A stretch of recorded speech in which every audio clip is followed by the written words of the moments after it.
আসসালামু আলাইকুম। ভাই, ধনী গরিব কী জিনিস ভেদাভেদরা আমাদের দেশে দেখবেন একজন 10,000 টাকা বেতনে চাকরি করে আল্লাহ খাওয়াইতেছে, যে 2 লাখ টাকা বেতনে চাকরি করে ওনাকে আল্লাহ খাওয়াইতেছে না।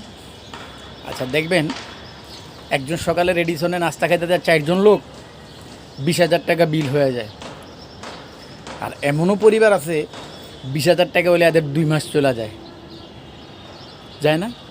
তো যে লোক 2 লাখ টাকা বেতনে চাকরি করে আল্লাহ খাওয়াইতেছে, যে লোক আমার মতন গরিব মানুষ এরও আল্লাহ খাওয়াইতেছে। আল্লাহ কাউরে না খাওয়ায় রাখে না।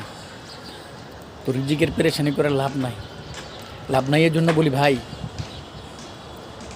বড় লোক মরলে যে কাপড়খানা দেয়, আমি গরিব মানুষ মারা গেল আল্লাহ ওই কাপড়টাই হয়তো বা নসিবে রাখতে পারে।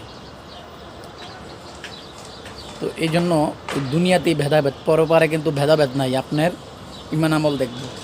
তো যাই হোক, সামনে এই যে রমজান মাস, আজকে প্রথম তারাবি। আমার যারা মুসলমান ভাই আছেন, আমরা প্রত্যেকে রোজা রাখি, তারাবি 5 ওয়াক্ত নামাজ পড়ার চেষ্টা করি। এই কথাই ভাই হাতে পায়ে ধরে বলি, আমরা কন্টেন্ট ক্রিয়েটর যারা আছি একে অন্যের পাশে থাকি, তাহলে আল্লাহ দিলে আমি আশা করি ঝড়ঝাপটা আসবে না। আর আমার ভিডিওটা যদি ভালো লাগে সবাই লাইক কমেন্ট শেয়ার করবেন, আরেকজনকে দেখার সুযোগ করে দিন। রাখি, আসসালামু আলাইকুম।